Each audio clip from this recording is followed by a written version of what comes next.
Capítulo 77 – Estrutura das palavras. Estrutura das palavras. A estrutura das palavras é um dos pontos mais importantes para o estudo da língua portuguesa, especialmente para aqueles que preparam para o Exame Nacional do Ensino Médio, Enem. Compreender a estrutura das palavras é fundamental para melhorar a habilidade de leitura, escrita e interpretação de textos. Conceito. Na língua portuguesa, as palavras podem ser divididas em partes menores, cada uma com seu próprio significado. Essas partes são chamadas de morfemas. Cada morfema contribui para o significado geral da palavra.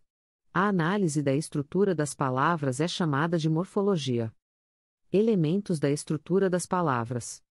As palavras podem ser divididas em 5 elementos principais: o radical, o prefixo, o sufixo, o infixo e o desinência.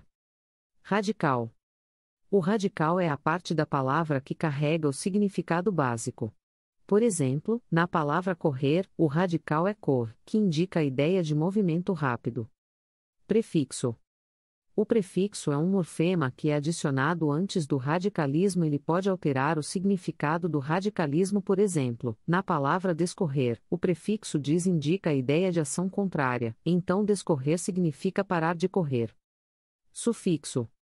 O sufixo é um morfema que é adicionado após o radicalismo e ele também pode alterar o significado do radicalismo. Por exemplo, na palavra corredor, o sufixo "dor" indica a pessoa que realiza a ação, então corredor significa aquele que corre. Infixo. O infixo é um morfema que é inserido dentro do radicalismo. Ele é muito raro na língua portuguesa, mas pode ser encontrado em algumas palavras dialetais ou em linguagem poética. Desinência. A desinência é um morfema que é adicionado ao final da palavra para indicar características gramaticais, como gênero, número, tempo, modo, pessoa, entre outros. Por exemplo, na palavra corri, a desinência indica que a ação ocorreu no passado. Importância da estrutura das palavras para o Enem. Compreender a estrutura das palavras é essencial para o Enem, pois muitas questões de língua portuguesa envolvem a interpretação de textos. Saber como as palavras são formadas pode ajudar a entender o significado delas no contexto, facilitando a interpretação do texto.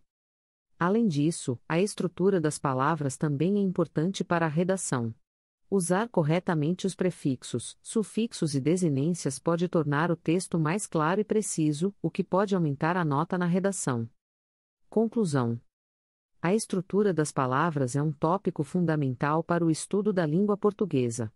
Compreender como as palavras são formadas e como cada parte contribui para o significado geral é essencial para melhorar a leitura, a escrita e a interpretação de textos.